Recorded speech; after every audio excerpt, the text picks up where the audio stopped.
I was with Juventus, Inter Milan, Real Madrid, Barcelona, Valencia. Everybody wanted Cristiano. Everybody. I called Cristiano, come here. The most important for you is your career. It's not money at the moment. And thanks God, Sir Alex Ferguson came and he told me, George, leave it with me. You will come now with me, and at least you will play 50% of the games, I promise you. And was the key. He started in Manchester with 18 years old. This is the story. Nothing is impossible, my friend. Nothing. Believe me, trust me. Nothing is impossible. Nothing.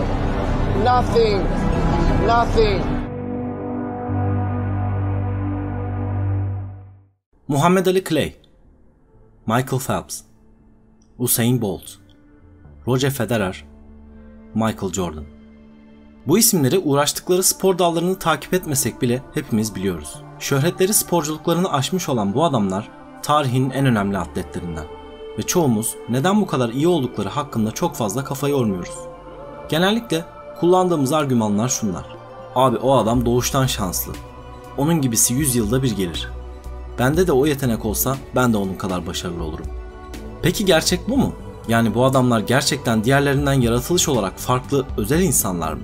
Örneğin tüm zamanların en iyi boksörü olarak kabul edilen Muhammed Ali neyi farklı yaptı diğerlerinden? Çalışmanın her saniyesinden nefret ediyordum ama kendime hep dayan diyordum. Bugün çalışacağım ve ömrünün sonuna kadar bir şampiyon olarak yaşayacağım. Ona göre başarısının sırrı buydu.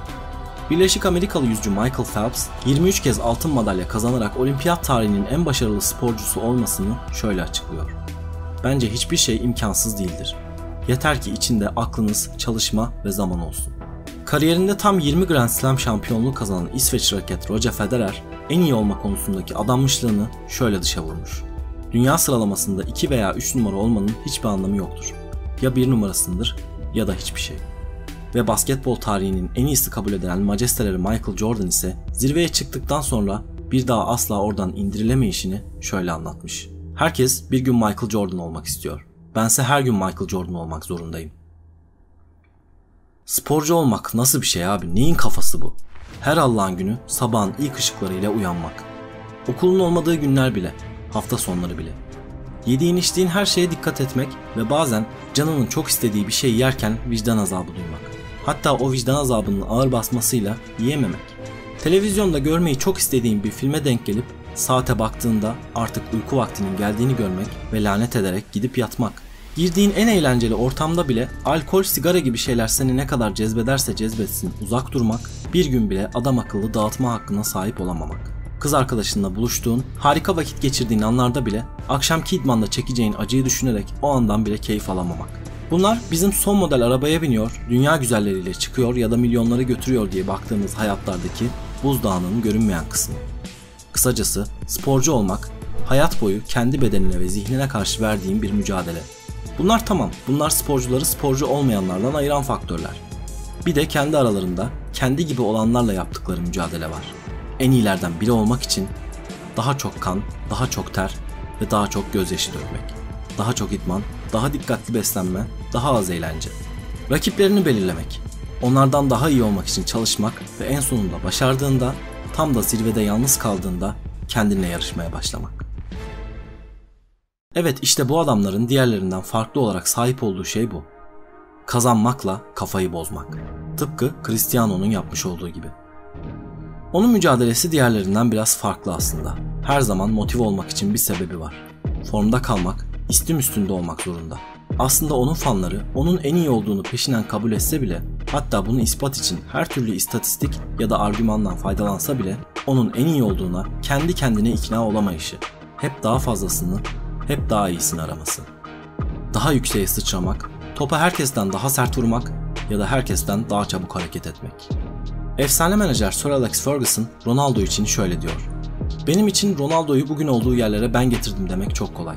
Birçok teknik adamın şu oyuncu benim sayemde bugünlere geldi dediğini duymuşsunuzdur. Ama Ronaldo bunu kesinlikle kendi başına yaptı.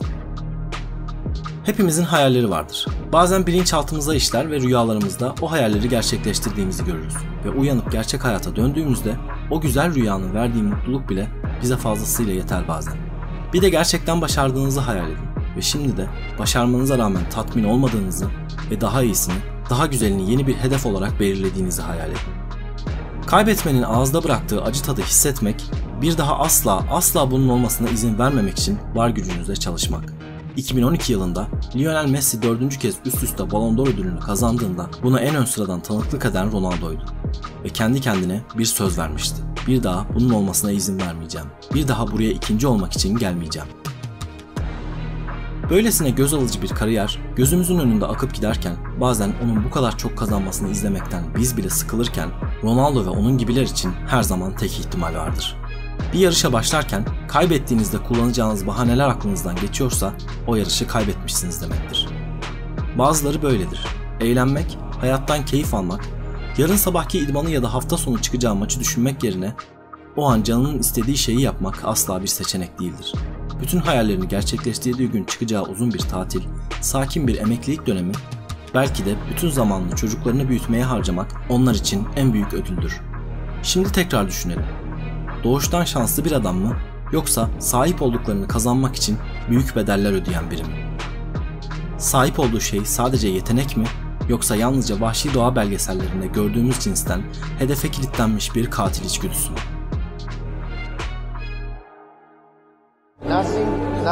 Nothing. Believe me. Trust me. Nothing is impossible. Nothing.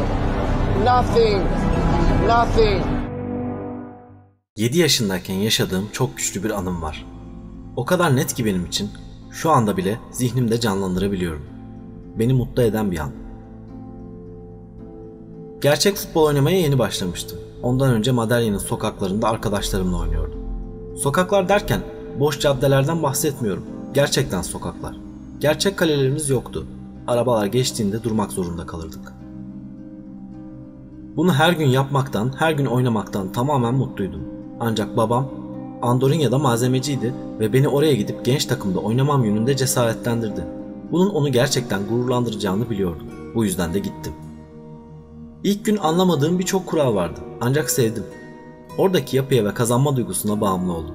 Babam her maç o uzun sakalları ve iş pantolonuyla sağ kenarındaydı. O da bunu sevmişti. Annem ve kız kardeşlerimin ise futbola hiç ilgisi yoktu.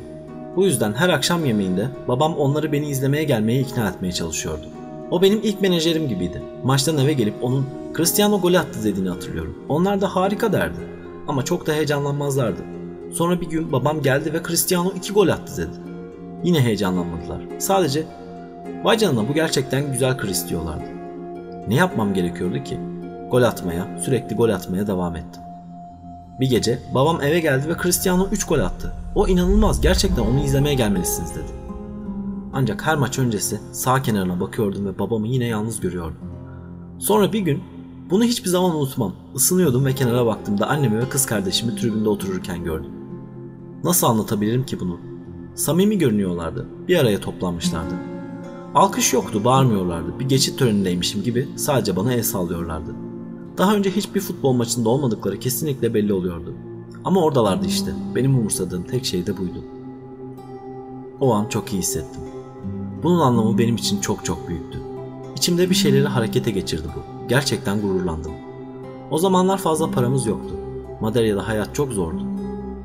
Kardeşimin ya da kuzenlerimin bana verdiği kramponlarla oynuyordum. Eğer bir çocuksan zaten parayı düşünmezsin. Sadece duyguyu önemsersin.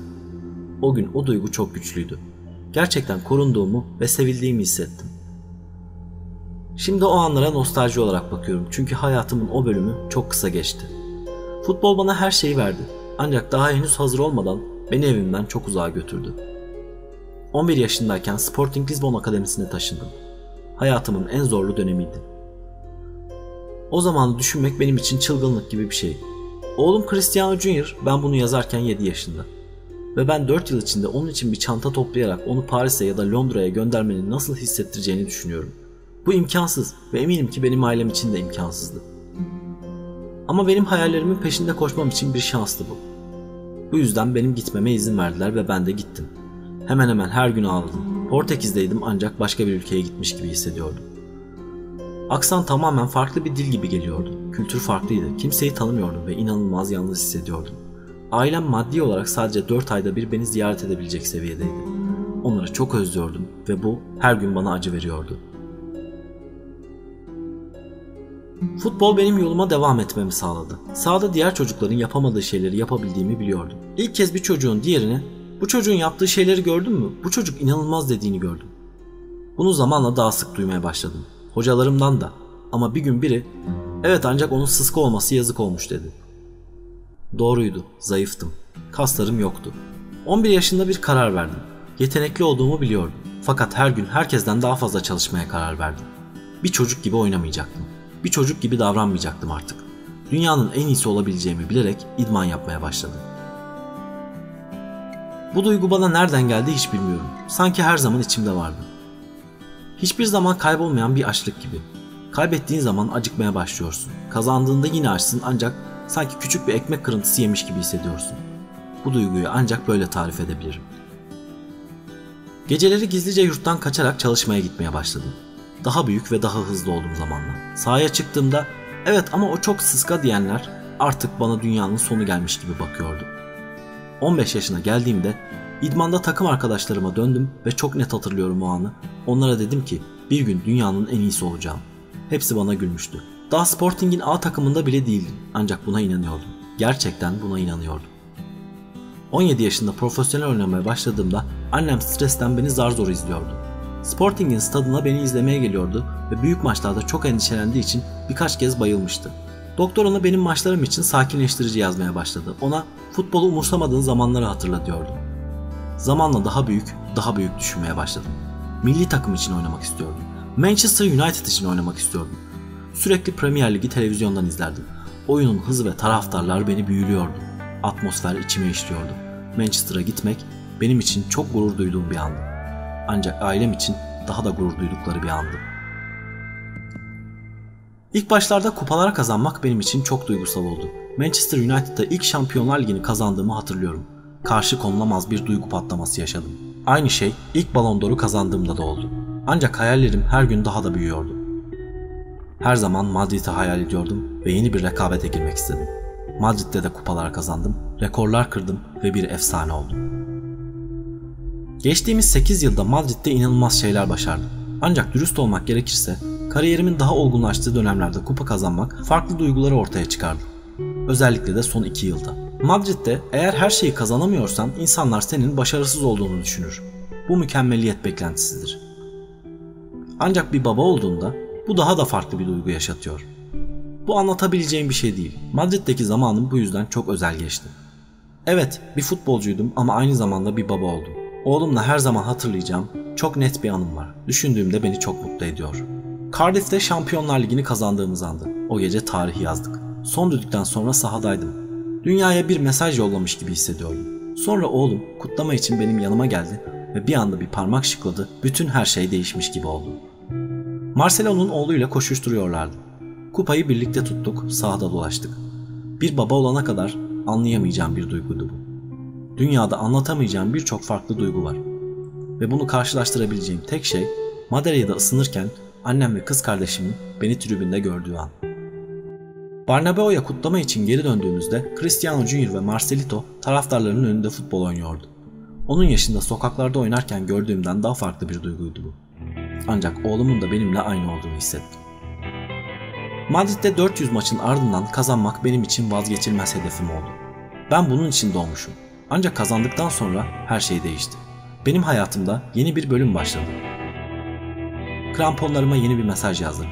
Bağcıklarımı bağladıktan sonra tünele gitmeden okuduğum son sözler, son bir hatırlatma, son bir motivasyon gibiydi. Diyor ki, "En sueño del niño", yani bir çocuğun hayali. Belki anlamışsınızdır. Sonuç olarak tabii ki her zaman olduğuyla aynı. Madrid'de rekorlar kırmaya devam etmek istiyorum. Olabildiği kadar kupa kazanmak istiyorum. Bu benim doğamda var. Ancak Madrid'de geçirdiğim dönemde benim için en önemlisi ve 95 yaşına geldiğimde torunlarıma anlatacağım şey oğlumla el ele bir şampiyon olarak sahada yürüdüğümde hissettiklerim olacak. Umarım bunu tekrar yaparız. 34 yaşında hala yeterli motivasyona sahip olan bu adam son 22 yılda 5 final kaybetmiş bir takımın talihini değiştirmek için yola çıkıyor. Kazanma kültürünü gideceği yere de ulaştırmak için. Kaybetmenin bir ihtimal olmadığını onlara göstermek için.